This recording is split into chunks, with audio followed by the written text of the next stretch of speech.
Welcome to the Rio. నిన్న అంబటి రాంబాబు కుటుంబాన్ని పరామర్శించడానికి వెళ్లిన జగన్ రెడ్డి తమకు సిట్టు క్లీన్ చిట్ ఇచ్చిందని, నేతిలో ఎక్కడా కల్తీ జరిగినట్టుగా చెప్పలేదని ఒక వ్యాఖ్య చేశాడు. జగన్మోహన్ రెడ్డి మాట్లాడి 24 గంటలు గడవక ముందే నాడు టీటీడీ చైర్మన్ గా ఉన్నటువంటి వైవి సుబ్బారెడ్డి తిరుమల నేతిలో కల్తీ జరిగింది అని నిన్న మీడియా సాక్షిగా ఒప్పుకున్నాడు.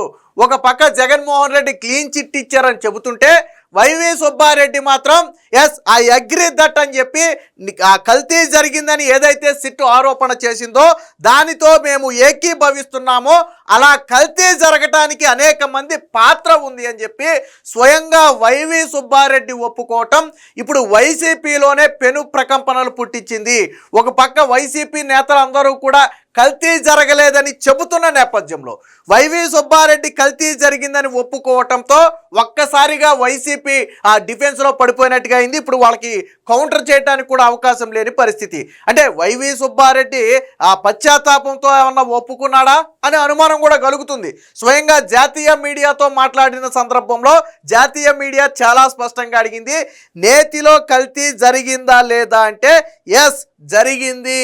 దానిలో అధికారుల పాత్ర ఉంది, కింది స్థాయి ఉద్యోగుల పాత్ర ఉంది, అనేక మంది పాత్ర అందులో ఉంది అని చెబుతూనే జరిగింది అని కొండ బద్దలు కొట్టినట్టుగా నిన్న వైవి సుబ్బారెడ్డి ఒప్పుకున్నాడు. ఎప్పుడైతే వైవి సుబ్బారెడ్డి కల్తీ జరిగిందని స్వయంగా ఆయనే ఒప్పుకున్నాడు, దాంతో అటు నేషనల్ మీడియా కావచ్చు, ఇటు స్టేట్ మీడియా కావచ్చు, వైవి సుబ్బారెడ్డి ఒప్పుకున్న విషయాన్ని బ్రేకింగ్ న్యూస్గా వేసి, అంటే జగన్మోహన్ రెడ్డి ఏదైతే కలవలేదు అని చెప్పాడో ఇక్కడ వైవి సుబ్బారెడ్డి కలిసింది అని చెప్పాడో, సో స్వయంగా నాడి టీటీడీ చైర్మన్నే కలిసింది అని ఒప్పుకున్నాడు అని చెప్పి ఆ బ్రేకింగ్ న్యూస్ కూడా వేయటం జరిగింది. అంటే జగన్మోహన్ రెడ్డి తిరుమల లడ్డూలో కల్తీ జరగలేదని చెప్పిన మాట అబద్ధం అని స్వయంగా వైవి సుబ్బారెడ్డి మొహం మీద చెప్పినట్టుగా అయింది. దీంతో ఇప్పుడు వైసీపీ ఎలా సమర్థించుకోవాలో అర్థం కావట్లేదు. ఎందుకంటే వాళ్ళ కింది కార్యకర్త నుంచి పై స్థాయి నాయకుడి వరకు అందరూ ఒకే స్టాండ్ మీద ఉన్నారు. నెయ్యి కల్తీ జరగలేదు, చంద్రబాబు పవన్ కళ్యాణ్ క్షమాపణ చెప్పాలి. కానీ సిట్ ఇచ్చిన రిపోర్టుని నేను అంగీకరిస్తున్నాను, నెయ్యి కల్తీ జరిగిన మాట వాస్తవమేనని స్వయంగా నాటి టీటీడీ చైర్మన్గా ఉన్నటువంటి వైవి సుబ్బారెడ్డి ఒప్పుకోవటంతో ఇప్పుడు వైసీపీ పరిస్థితి కక్కలాక మెంగలాక, అంటే ముందు నుయ్యి వెనక గొయ్యి. కల్తీ జరగలేదన్నామా, వైవి సుబ్బారెడ్డి చెప్పాడు కదా అంటారు. వైవి సుబ్బారెడ్డితో గొంతు కొలుపుదామా, నిన్నటి వరకు మీరు మాట్లాడింది ఏంటని నిలదీస్తారు. అంటే ఇప్పుడు జరిగిందనాలా, కల్తీ జరగలేదనాలా, వైసీపీకి అర్థం కాని పరిస్థితి అయిపోయింది. ఒక రకంగా ఇది కూటమి నేతలకు ఒక ఆయుధంగా మారింది. స్వయంగా వైవి సుబ్బారెడ్డి ఎక్కడా కూడా సిట్ రిపోర్ట్ని ఖండించలా. సిట్ రిపోర్ట్ని నేను అంగీకరిస్తున్నానని స్వయంగా చెప్పాడు. సిట్ రిపోర్ట్ మీద ఆయన ఏం అనుమానాలు కూడా వ్యక్తం చేయాల, చాలా స్పష్టంగా చెప్పాడు.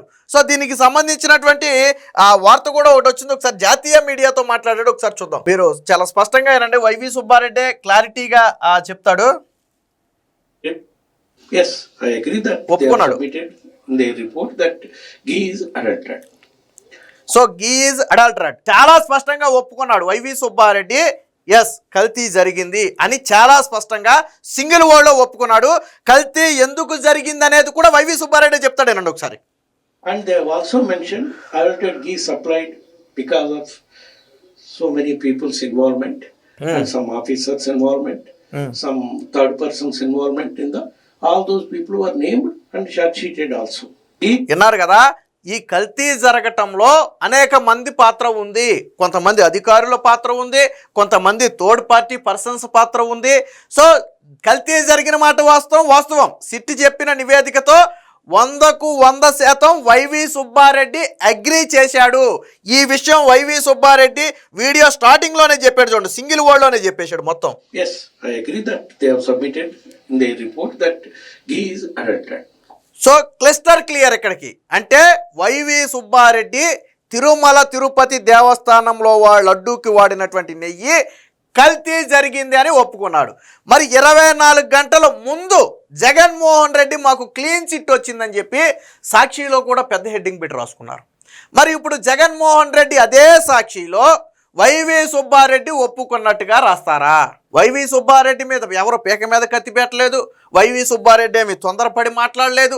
చాలా స్పష్టంగా ఆయన సింగిల్ వర్డ్లో ఒప్పుకోవటమే కాకుండా ఎందుకు కల్తీ జరిగింది, అందులో ఎవరి పాత్ర ఉందనేది కూడా వైవి సుబ్బారెడ్డి నోటితోనే చెప్పాడు.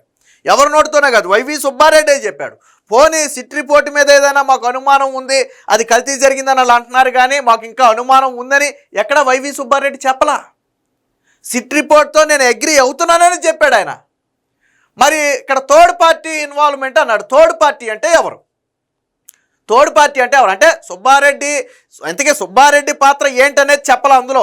మరి కల్తీ జరిగింది కదా, అందులో మీ పాత్ర ఏంటని వాళ్ళు అడగలేదు, ఈయన చెప్పలేదు. అడుగుంటే ఏం చెప్పేవాడు?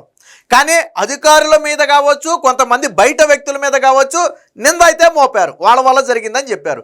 మరి నాడు టీటీడీ చైర్మన్గా ఉన్నటువంటి సుబ్బారెడ్డి ఎందుకు దాన్ని అడ్డుకోలేదు? తెలిసి అంటే ఇక్కడ ఎక్కడ సుబ్బారెడ్డి లాక్ అయిపోయాడంటే, సుబ్బారెడ్డికి మేము కల్తీ జరిగిందని ల్యాబ్ రిపోర్ట్ రాగానే మేమే చెప్పామని చెప్పి గతంలో ప్రొక్యూర్మెంట్ జనరల్ మేనేజర్గా ఉన్నటువంటి సుబ్రహ్మణ్యం ఒక స్టేట్మెంట్ ఇచ్చాడు.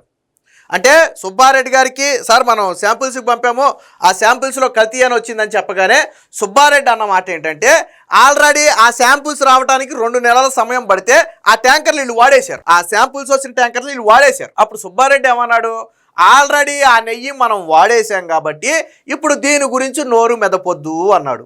ఎందుకని నోరు మెదపొద్దు అన్నాడు అంటే, కల్తీ జరిగిన నేతితో లడ్డూలు చేశారు అంటే అది తీవ్ర అప్రదిష్టగా మారుతుంది, వైసీపీ పార్టీకి అతిపెద్ద మచ్చగా మారుతుంది. దాంతో ఏం చేశారు, ఏమీ చెప్పొద్దు అన్నాడు. ఈ స్టేట్మెంట్ ఎవరు ఇచ్చారు? స్వయంగా నాడు ప్రొక్యూర్మెంట్ జనరల్ మేనేజర్గా ఉన్నటువంటి సుబ్రహ్మణ్యమే ఇచ్చాడు. సో వైవి సుబ్బారెడ్డి పరిస్థితి అప్పుడు ప్రొక్యూర్మెంట్ జనరల్ మేనేజర్ చెప్పాడా లేదా వైవి సుబ్బారెడ్డి? థర్డ్ పార్టీ అంటే ఎవరు? వైవి సుబ్బారెడ్డి లేడా చైర్మన్గా? ఉద్యోగుల పాత్ర ఉంది, ఓకే, మరి చైర్మన్ పాత్ర లేదా? తెలిసి కూడా దాన్ని కొనసాగించారు కదా. సో దీనికి సంబంధించి ఇంకొక నిన్న మీడియాతో కూడా మాట్లాడాడు, అది కూడా ఒకసారి చూద్దాం. ఛార్జ్ షీట్ ఫైల్ చేసిన దాన్ని బట్టి ఇందులో జంతు కొవ్వు కలవలేదు అని చెప్పారు. జంతు కొవ్వు కలవలేదు కాబట్టి ఇది వేరే పదార్థాలు కల్తీ జరిగింది, జంతు కొవ్వు మాత్రం కలవలేదు అని చెప్పారు. సో ఏమంటాడంటే, జంతు కొవ్వు కలవలేదని సిట్ చెప్పింది, కానీ వేరే పదార్థాలతో కల్తీ జరిగిందని సిట్ చెప్పిందని చెప్తున్నాడు. అంటే ఈయన అగ్రీ ఏంటంటే, సిట్ చెప్పినట్టుగా వేరే పదార్థాల కల్తీ అయితే జరిగింది. ఇక్కడ వైవి సుబ్బారెడ్డి చెప్పింది ఏంటంటే జంతు కొవ్వు కలవలేదు అని ఎక్కడా చెప్పాల, అది అబద్ధం. ఎన్డీడీబీ రిపోర్ట్ కానీ మొన్న సిట్ ఇచ్చినటువంటి నివేదికలో కానీ, సిట్ ఇచ్చినటువంటి నివేదికలో టెస్ట్ చేసిన ల్యాబ్ ఏం చెప్పింది, మా దగ్గర జంతు కొవ్వును పరీక్షించే సామర్థ్యం లేదు కాబట్టి చెయ్యం, ఫిష్ ఆయిల్ పరీక్షించే సామర్థ్యం మా దగ్గర లేదు కాబట్టి చెయ్యం. మరి ఏం టెస్ట్ చేశారు వాళ్ళు అంటే, పంది కొవ్వు ఉందా లేదా అనేది టెస్ట్ చేశారు. మరి పంది కొవ్వు ఉందా లేదా అంటే అక్కడ కూడా వాళ్ళు ఒక నోటు పెట్టారు, లిమిట్ ఆఫ్ డిటెక్షన్ అని చెప్పి ఒకటి పెట్టారు. 10% లేదా అంతకంటే తక్కువ శాతం పంది కొవ్వు కనుక కలిసి ఉంటే అది మా ల్యాబ్లో తెలవదు, ఆ 10% కంటే తక్కువ ఉంటే పరీక్షించే సామర్థ్యం మాకు లేదు అని ఒక డిస్క్లైమర్ కూడా వాళ్ళు వేశారు.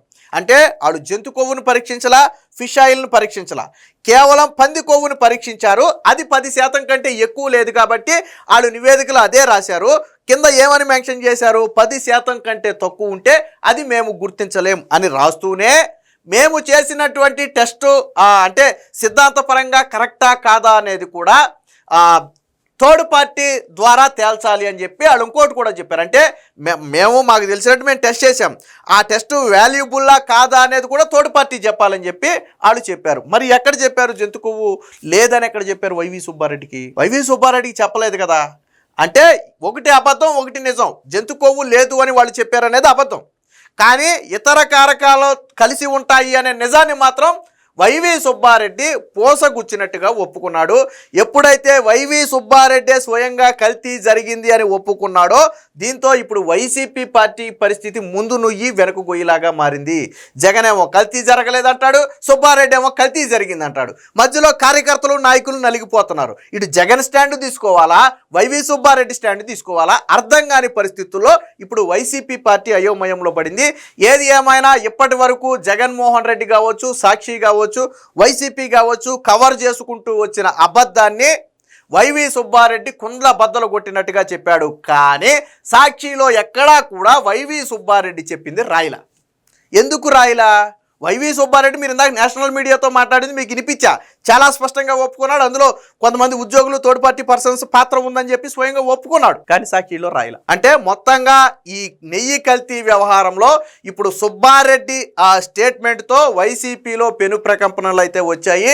మొత్తంగా వైసీపీ హయాంలో మహాపాపం జరిగింది అనేది ఇప్పుడు రాష్ట్ర వ్యాప్తంగానే కాదు, దేశవ్యాప్తంగా ఉన్న హిందువులందరూ కూడా, ప్రపంచవ్యాప్తంగా ఉన్న హిందువులందరికీ కూడా స్పష్టంగా అర్థమైంది. Please subscribe to Leo news for more videos.